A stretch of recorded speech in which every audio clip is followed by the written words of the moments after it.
60 litre kerosene ও পেট্রোলের মিশ্রণের অনুপাত 7:3। ওই মিশ্রণে আর কত লিটার পেট্রোল মিশালে অনুপাত 3:7 হবে? আমরা জানি প্রথমে অনুপাতগুলো যোগ করতে হবে, কারণ 7 এখানে কেরোসিন আর পেট্রোল আলাদা করতে হলে অনুপাতগুলো যোগ করতে হবে, কারণ ওই কেরোসিন এবং পেট্রোল দুইটা মেশানো আছে 60 লিটার।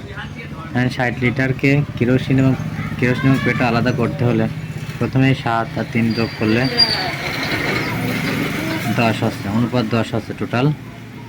তাহলে আমরা লিখতে পারি 7 এর এই অনুপাতগুলো যোগগুলো 10 আর কেরোসিন বের করতে হলে 7,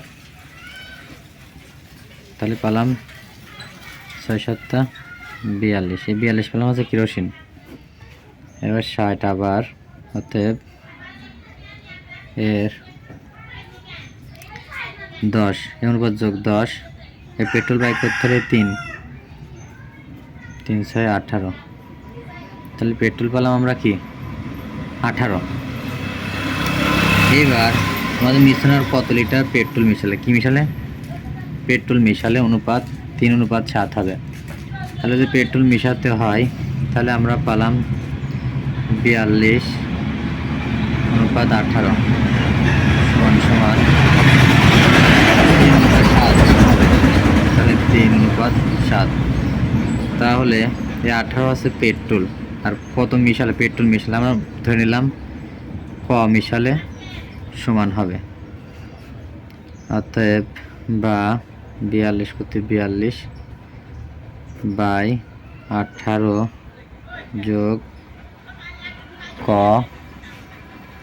সমান 3:7 আছে, আমরা দিলাম 7 বা এটা প্রথমে হচ্ছে 7 3 আর 18 গুণ করলে 3 × 8 = 24, 4 হাতে হচ্ছে 2, 3 × 3 আর 2 5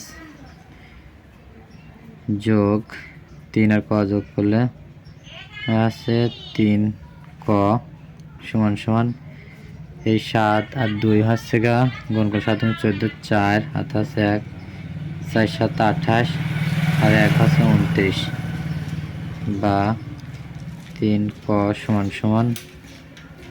100 মাইনাস, এই পেটে প্লাস হয়ে গেল, কি হয়ে গেল? ওয়ালাইকুম আসসালাম, মাইনাস হয়ে গেল 4 পাতা আছে দাঁড়াও, 3 × 8 = 24। অতএব আমরা ক সমান পেলাম আসছে 80। এটা অ্যান্সার।